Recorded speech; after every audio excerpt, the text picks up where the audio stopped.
Hi, Gerhard Bloom, once again on the tyranny and the delusions of the social justice movement. So there are honest and decent people, goodwill on both sides of this Ukrainian conflict issue. I get that. But it is magical thinking, absolute magical thinking, to believe that Ukraine can somehow defeat Russia in this war. It can't. Russia pursuing the slow grinding down of Ukraine, that vaunted spring offensive, it has stalled, and this has been an absolute disaster for the Ukraine, and there's no end in sight of this. Russia has had more than sufficient time to build security in depth along its contested border, the battlefront. There is simply no way Ukraine can win this. The longer it drags on, the more people will suffer needlessly, more people will die, and billions of dollars of American and NATO aid will just absolutely go to waste. NATO, sending tanks, and now planning on sending F-16. This is a serious escalation, and it will do absolutely nothing to change the outcome of the conflict except prolong the war, increase the casualties and suffering, and yes, once again, waste billions of dollars in taxpayer funding.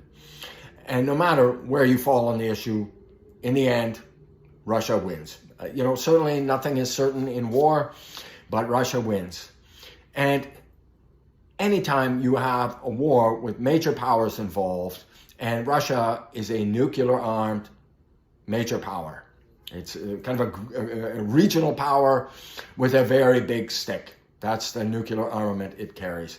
So yes, a strategic miscalculation could lead to absolutely catastrophic consequences. It will take months to deliver the F-16s. It's taking months to deliver the tanks.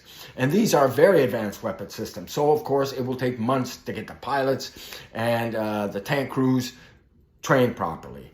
They will also require, specialized engineers and mechanics. And they will not receive these armaments in sufficient numbers to make any strategic difference at all. Yes, I know, nothing is certain in history, but it's all but certain that Russia wins. This is a dangerous miscalculation. Things could move in very unpredictable ways. Some sobering facts here. Ukraine had a standing army of about 145,000 men. Tens of thousands have since been killed.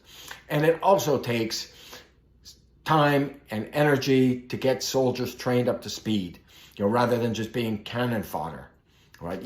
Here's your rifle, off to the front you go to get slaughtered. No. This 145,000 was less than the number of Russian troops amassed around Ukrainians' border at the start of the conflict. Russia has an active military of over 1 million soldiers, and it has a population 3 times that of Ukraine. Yet slow grinding down, and that's what's happening. Ukrainian civilians are dying, and thousands may freeze to death this winter. The plan was to isolate Russia and deplete its military. It has failed that strategy. And Russia and China, our greatest strategic threat, it is closer than ever to Russia. And Russia's economy is doing just fine, and ours heading downhill fast. Russia is planning on adding another 500,000 men to its military, and it's increasing its military productions. So it's not weakening Russia at all. So the longer this war goes on, the more innocent people die, and it won't change the outcome. The billions of dollars sent will do nothing to change the equation, and the weapons, same. They were actually depleting American weapons stocks. That's right, dangerously low on munitions. Now, the American military, just protracting the suffering. The American government needs to put pressure on Ukraine to come to some negotiated settlement. And yes, Russia, it keeps the Crimea, and it keeps significant areas in Western Ukraine, or Eastern Ukraine rather, kind of Western Russia. Predominantly Russian speaking, culturally Russian, it will keep those.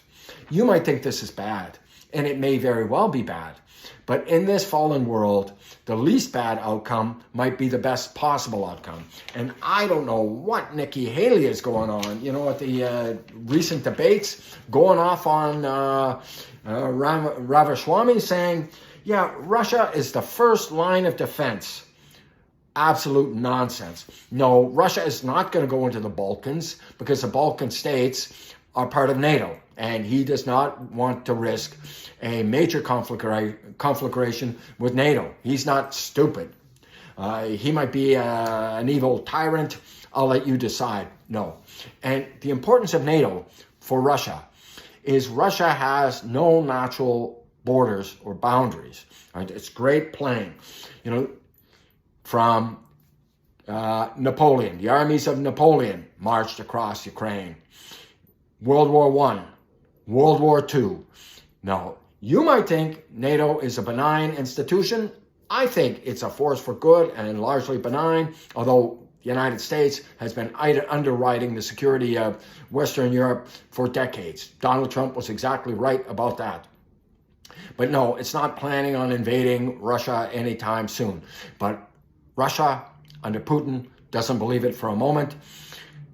Ukraine needs to maintain its neutrality, and this flirting with NATO causes all sorts of anxiety in Russia and with the Russian leadership, given its history with invasions from the Ukraine. This needs to stop ideological nonsense. And yes, there are hawks on the Democratic side, hawks on the Republican side. This needs to stop because it ends nowhere good for Ukraine. Needless suffering and bloodshed. And yes, every possibility of some strategic miscalculation. And then, yeah, you could have a disaster of, you know, unimaginable proportions. Thank you so much for your time and attention. If you enjoyed the video, please drop a thumbs up. And yes, check out my book, Deconstructing Social Justice. It's available on Amazon. Not important because I wrote it. I wrote it because the issues could not be more important. Thank you. Bye-bye now.